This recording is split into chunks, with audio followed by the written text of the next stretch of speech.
নমস্কাৰ বন্ধুসকল, মই আপোনালোক সকলোকে আছামিজ বাস্তু চেনেললৈ স্বাগতম জনাইছোঁ। বন্ধুসকল, মোৰ নাম গোবিন্দ ৰাজ কম, নেক্সট বাস্তু এক্সপাৰ্ট নিউমেৰলজিষ্ট। বন্ধুসকল, আপোনালোকৰ সুবিধাৰ্থে মই চেনেলটোত আপোনালোকৰ বিভিন্ন সমস্যাৰ সমাধানৰ উপায়সমূহৰ সম্পৰ্কে আলোচনা কৰি থাকোঁ।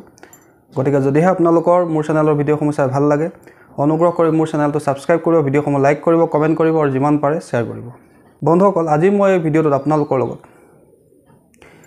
অম্বুবাচী মেলাৰ সময়ত আমি কি সাৱধানতা অৱলম্বন কৰিব লাগে, কি কাম কৰাৰ পৰা বিৰত থাকিব লাগে আৰু অম্বুবাচীৰ সময়ছোৱাত আমি কি কাম কৰিব লাগে সেই বিষয়ে ক'বলৈ আগবাঢ়িছোঁ। বন্ধুসকল, প্ৰত্যেক বছৰে আহাৰ মাহত এই মা কামাখ্যাৰ মন্দিৰত অম্বুবাচী মেলা পালন কৰা হয়। অম্বুবাচী মেলাৰ সময়ছোৱাত ধৰিত্ৰী মা বা দেৱী আদিশক্তিৰ স্বৰূপ কামাখ্যা দেৱীৰ ৰজস্বলা হয় বুলি কোৱা হৈছে। এই সময়ছোৱাত কোনো মন্দিৰত পূজা অৰ্চনা কৰা নহয়, চাকি বন্তি জ্বলোৱা নহয় আৰু এই সময়ছোৱাত কামাখ্যা মন্দিৰৰ দুৱাৰ বন্ধ থাকে।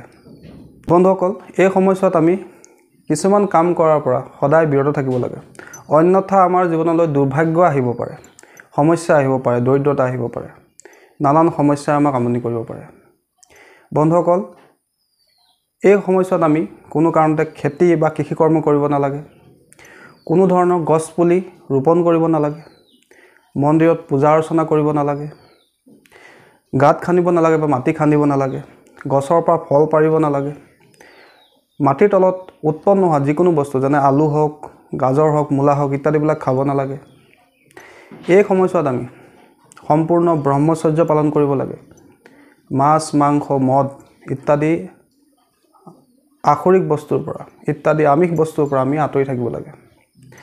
আৰু যিসকল পতি পত্নী তেওঁলোকে সংগম কৰাৰ পৰা বিৰত থাকিব লাগে। এই সময়ছোৱাত কোনো কাৰণতে সংগম কাৰ্য কৰিব নালাগে।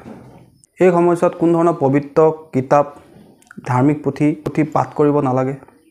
এই সময়ছোৱাত আপোনাৰ ঘৰত যদি কোনোবা দেৱী দেৱতাৰ মূৰ্তি আছে, শিৱলিংগ আছে, তেন্তে কাপোৰে তাক ঢাকি ৰাখিব লাগে।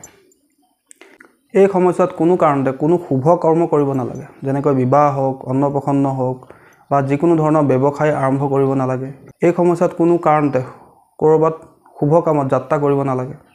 এই সময়ছোৱাত যিমান পাৰে নিজৰ ইষ্টদেৱৰ, ধৰি লওক আপুনি শিৱৰ ভক্ত তেন্তে ওম নমঃ শিৱায় মন্ত্ৰ মনে মনে জপ কৰিব লাগে। যদি আপুনি বিষ্ণু ভক্ত তেন্তে ওম নমো ভগৱতে বাসুদেৱায় মন্ত্ৰ জপ কৰিব লাগে। যদি আপুনি গণেশ দেৱতাক ইষ্টদেৱ হিচাপে মানে তেন্তে ওম গণপতায় নমঃ জপ কৰিব লাগে। যদি হনুমান দেৱতাক নিজৰ ইষ্টদেৱ হিচাপে আপুনি মানে তেন্তে আপুনি ওম হং হনুমতেই নমঃ জপ কৰিব লাগে। ইত্যাদি ধৰণে আপুনি নিজৰ ইষ্টদেৱৰ বীজ মন্ত্ৰ জপ কৰিব লাগে। তাৰোপৰি বন্ধুসকল, এই সময়ছোৱাত আপোনালোকে কোনো কাৰণতে চুলি, দাড়ি, নখ ইত্যাদিবিলাক কাটিব নালাগে। কোনো নতুন বস্তু বা সম্পত্তি কিনিব নালাগে, গাড়ী হওক, মাটি হওক, ঘৰ হওক, যিকোনো ধৰণৰ বস্তু আপুনি এই সময়ছোৱাত কিনিব নালাগে। এই সময়ছোৱা অশৌচৰ সময় বুলি কোৱা হৈছে। গতিকে এই সময়ছোৱাত কোনো কাৰণতে কোনো শুভ কৰ্ম, পূজা পাৰ্বণ বা ব্যৱসায় আৰম্ভ কৰা, শুভ কামত যাত্ৰা কৰা ইত্যাদি কামৰ পৰা আঁতৰি থাকিব লাগে। এই সময়ছোৱাত কোনো কাৰণতে শংখ, দবা, কাঁহ ইত্যাদিবিলাক পবিত্ৰ বস্তু আপুনি বজাবও নালাগে।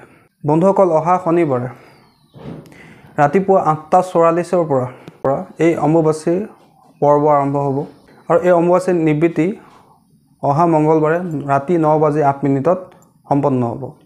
এই সময়ছোৱাত আপোনালোকে মই যিখিনি কথা ক'লোঁ সেইখিনি আপোনালোকে আখৰে আখৰে পালন কৰিবলৈ চেষ্টা কৰিব। কোনো কাৰণতে আপোনালোকে যাতে অম্বুবাচীৰ সময়ত যিখিনি আমি কাম কৰিব নালাগে বুলি কালিকা পুৰাণত কোৱা হৈছে বা আমাৰ স্থানীয় মান্যতা অনুসৰি, বিশ্বাস অনুসৰি পালন কৰি অহা হৈছে, সেইখিনি আমি পালন কৰিব লাগে।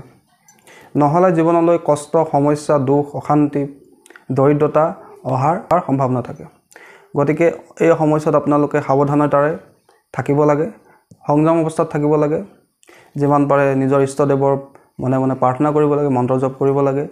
কোনো কাৰণতে শুভ কাম কৰিব নালাগে, বিবাহ কৰিব নালাগে বা কোনো ধৰণৰ উৎসৱ পাৰ্বণ পালন কৰিব নালাগে। মন্দিৰত চাকি জ্বলোৱা, ধূপ ধূনা দিয়া ইত্যাদি কৰ্মৰ পৰা বিৰত থাকিব লাগে। আৰু যিদিনাখনি অম্বুবাচী নিবৃত্তি হয় সেইদিনাখনি আপোনালোকে প্ৰত্যেকে নিজৰ ঘৰখন ভালকৈ চাফ চিকুণ কৰিব লাগে।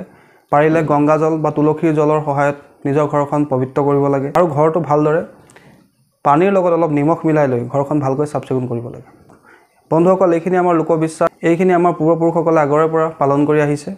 এই নিয়মখিনি আমি পালন কৰি চলিব লাগে, যিহেতু আমি নিজৰ পৰম্পৰাক ৰক্ষা কৰি চলিব লাগে। বন্ধুসকল, সৰ্বশেষত সকলোকে অম্বুবাচীৰ শুভেচ্ছা জ্ঞাপন কৰি মা কামাখ্যাই যাতে সকলোকে সুখে ৰাখে, সন্তোষে ৰাখে, সকলোকে যাতে মা কামাখ্যাই আশীৰ্বাদ প্ৰদান কৰে তাৰ কামনা কৰি মই ভিডিঅ'টো ইয়াতে সামৰিছোঁ। ধন্যবাদ।